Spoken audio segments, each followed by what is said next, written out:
Et salut à tous, aujourd'hui on va voir comment faire un stream parfait parce que je suis sûr que vous aussi, ça vous est déjà arrivé d'avoir des petits cafouillages lors de vos streams, des effets qui ne marchent pas, des petits points qui ne se lancent pas. Et tout ça c'est possible de l'éviter et de faire un stream parfait. Comment faire? Tout simplement la perfection, ça rime avec la préparation. Aujourd'hui on va parler de la routine dans le stream. Et pour celles et ceux qui ne me connaissent pas, moi c'est Erazine. Le but de cette chaîne YouTube, qu'est-ce que c'est? Ça va être de vous proposer des tutos, des astuces, des petits trucs, des petits tips afin d'améliorer votre chaîne YouTube et votre chaîne Twitch et proposer ainsi du contenu toujours plus qualitatif, que ce soit du live ou de la vidéo.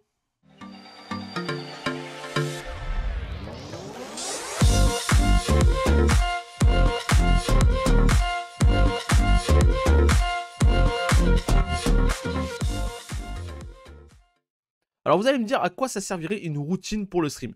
La routine pour le stream, ça vous permet de vous tranquilliser l'esprit de A à Z. Votre stream, il est prévu à l'avance. Il n'y aura rien qui va capoter. Pourquoi? Parce que vous aurez tout préparé en amont. Je vous explique. Si jamais vous lancez un timer, vous lancez votre live, vous dites le live démarre dans 5 minutes, mais que vous oubliez de programmer votre timer, vous allez lancer votre live, vous n'aurez pas de timer, les gens ne sauront pas quand est-ce que le live va commencer. Un autre exemple, vous utilisez Touch Portal ou le Stream Deck. Vous avez oublié de le programmer, vous avez oublié de le lancer, vous avez oublié même de l'allumer par exemple. Vous allez vous retrouver à un moment où vous allez faire une blague ou un truc qui va faire auquel vous aurez besoin d'ajouter un effet visuel, un effet vocal, peu importe. Mais du coup, vu que malheureusement, vous n'avez pas activé votre Touch Portal ou votre Stream Deck, vous allez vous retrouver du coup tout penaud parce que ça ne marchera pas, il n'y aura rien allumé et vous ne pourrez pas faire votre effet visuel, ce qui n'est pas génial. Un dernier exemple, c'est l'Uran Board. Moi, j'utilise beaucoup l'Uran Board pour les points de chaîne, je trouve que c'est très bien. Le problème, c'est que si je l'allume pas, les gens peuvent utiliser leur point de chaîne, mais il ne se passera rien. Donc, ils vont gaspiller littéralement tous leurs points de chaîne, ils vont être déçus, et moi, je serai déçu parce que du coup, ils auront utilisé leur point de chaîne pour rien, il n'y aura eu aucun effet sur le stream. Donc, c'est vraiment nul. C'est pour ça que c'est très important de prévoir votre routine à l'avance, de l'écrire sur un papier et de vous y tenir à 100%. Et un premier petit truc que tu peux rajouter à ta routine quand tu regardes une vidéo YouTube, surtout les miennes, c'est de mettre un petit pouce bleu, de t'abonner et d'activer la petite cloche pour être tenu au courant des prochaines vidéos qui sortiront sur la chaîne. A savoir que je sors généralement une vidéo tous les dimanches à 17 h. Alors la routine, ça concerne tout le setup, donc ce que je parlais juste avant, mais ça concerne également les à côté. Il n'y a pas que le setup dans votre live. Si vous faites des lives qui sont plutôt longs, donc 4 heures, 5 heures, 6 heures, il est important de prévoir certaines petites choses. Premièrement, pensez à prendre à manger. Si jamais vous faites un live qui va passer par midi, 14 heures ou autre, ça peut être bien d'avoir un truc à se mettre sous la dent. Deuxièmement, pensez à prendre à boire, parce que quand on stream, on a tendance à beaucoup parler, et donc de s'assécher la gorge. C'est toujours bien d'avoir quelque chose à boire sous la main, comme ça vous évite de vous lever, d'aller à votre frigo, d'aller chercher à boire, d'aller vous remplir un verre d'eau, bref, ça vous évite de quitter le stream. Et la dernière chose qui peut paraître un peu cucul à praline, mais c'est la vérité, c'est de faire une pause pipi avant de commencer votre stream. Si vous faites un stream de 6 heures, ce qui est quand même plutôt long, je pense qu'à un moment donné, vous allez être un petit peu en mode jambes croisées, donc vous aurez envie d'aller aux toilettes et vous allez stopper votre stream, tout simplement pour aller aux toilettes. Donc pour le coup, ça peut être une bonne chose de le faire avant, pour rester tout le long de votre stream devant le PC et ne pas abandonner vos chers et tendres petits viewers à leur triste sort tout seul en attendant que vous reveniez. Parce que c'est vrai que les lives qui sont longs, ça se prépare. Et du coup, en parlant live, je te rappelle que tu peux me retrouver les lundis, les mercredis et les samedis à partir de 21 h. Ça, c'est les horaires communes. À savoir que je stream également le mardi et le dimanche, mais c'est beaucoup plus aléatoire, que ce soit en termes d'heures et en termes de jours. Donc, je te laisse découvrir la chaîne qui est un petit peu plus bas dans la description. Tu cliques sur le lien, tu follow, et comme ça, tu seras tenu au courant des prochains lives. Donc maintenant qu'on a parlé des différents types de routines, je vais vous parler des routines que j'ai tendance à faire moi sur mon live. Donc, j'en ai une. J'en ai pas plusieurs.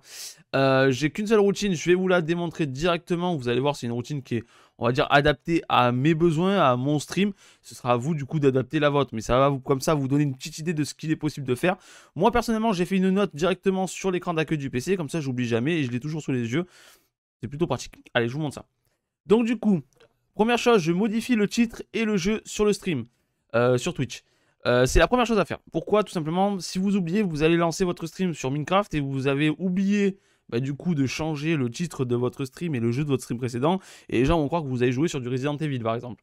Donc c'est pour ça que c'est important de commencer par ça, au moins c'est fait, on n'en parle plus, vous êtes sûr de ne pas oublier. Deuxième chose, je lance OBS, du coup, moi j'utilise OBS Studio, voilà. Ensuite je lance l'Uran Board. L'Uran Board, c'est ce qui me permet du coup de gérer mes points de chaîne. Alors, pourquoi j'utilise le Board? Simplement, quand les gens activent du coup un point de chaîne, ça fait un effet sur mon stream. Par exemple, j'ai un effet Bob l'éponge. Quand les gens l'activent, vous voyez un petit Bob l'éponge qui court sur le long de mon stream. C'est un effet que j'ai rajouté et je passe par du Board pour l'appliquer. Ensuite, je lance le Touch Portal. Alors, je sais que ça fait redondant avec le Runboard, mais pourquoi? Tout simplement parce qu'en fait, je n'arrive pas à lancer les points de chaîne sur Touch Portal. Ça ne marche pas. J'ai essayé des dizaines et des dizaines de fois. J'ai regardé des dizaines de tutos. Impossible de le faire. Alors, je ne sais pas pourquoi. Mais ça ne marche pas. Mais dans tous les cas, je lance quand même le Touch Portal sur mon PC plus sur mon téléphone. Car en fait, mon téléphone me sert de soundboard. Donc, grâce à Touch Portal et à mon téléphone, je peux lancer des effets visuels, je peux lancer des effets auditifs, je peux faire des images. Bref, je peux faire vraiment plein de choses. Donc, je lance Touch Portal sur PC et sur le téléphone. Bien sûr, je mets le téléphone en Wi-Fi parce que sinon ça ne marche pas. Ensuite, je lance le ring light. Donc, le ring light, c'est quoi? C'est les lumières que j'ai sur moi. Donc là, elles sont allumées pour avoir une meilleure visibilité pour vous. Ensuite, je lance Streamlabel. Streamlabel, qu'est-ce que c'est? C'est ce qui permet du coup d'ajouter les derniers follow, derniers subs, etc. Donc, je vais vous montrer rapidement. Hop, tac. C'est ce que vous avez en bas ici, là. Vous voyez, Azudric Gift 5 times, Azudric, Nateo.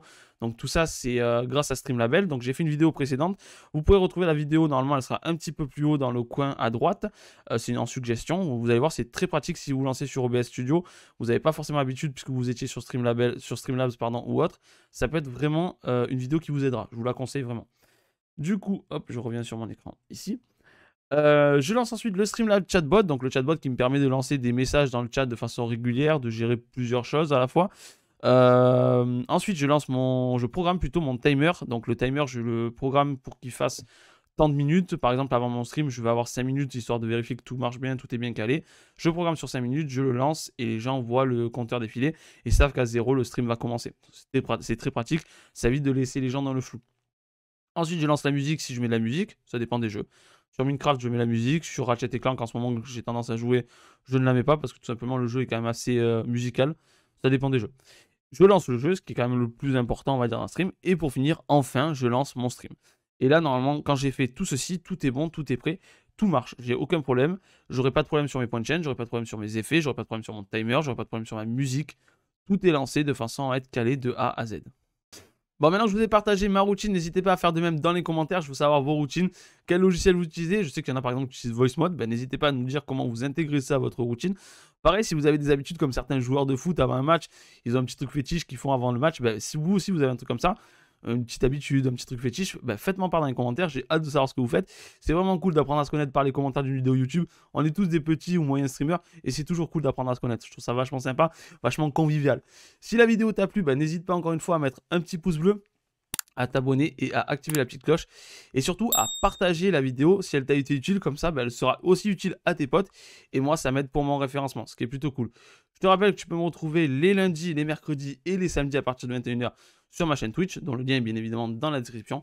Et je te rappelle que le plus important dans le stream, c'est de t'amuser, de passer un bon moment. Donc amuse-toi bien et on se dit à la prochaine. Ciao les copains!